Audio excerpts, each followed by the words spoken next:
যদি কোনোভাবে আপনি আপনার প্রিয় মানুষটার কন্ট্যাক্ট নম্বরটা পেয়ে যান, দেন আপনি তাকে কোনোভাবে ফোন করতে পারছেন না, তো সেক্ষেত্রে আপনি কিভাবে বুঝবেন যে তার নম্বরে ইমো কিংবা হোয়াটসঅ্যাপ আছে কিনা?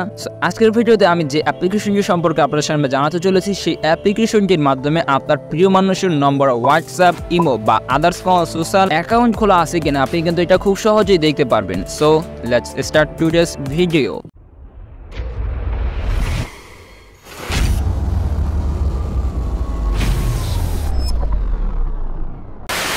এর জন্য ফার্স্ট অফ অল আপনাকে প্লে স্টোরে চলে আসতে হবে এবং প্লে স্টোরে এসে সার্চ বক্সে সার্চ করতে হবে কন্ট্যাক্টস। আমি এখান থেকে কন্ট্যাক্ট লিখে সার্চ করে দিয়েছি এবং এখানে দেখতে পাচ্ছেন ফার্স্ট অফ অল কিন্তু একটি অ্যাপ্লিকেশন চলে এসেছে। দেন এখান থেকে অ্যাপ্লিকেশনটা আপনি ডাউনলোড করে নেবেন। তো আমার এখানে অ্যাপ্লিকেশনটা ডাউনলোড আছে, আমি এখান থেকে ওপেনের উপর ক্লিক করে দেবো।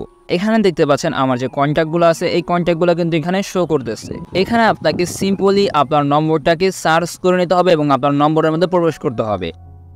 দেখতে পাচ্ছেন এখান থেকে কিন্তু আমার এক বন্ধুর কিন্তু নম্বরটাকে সার্চ করে নিয়েছি।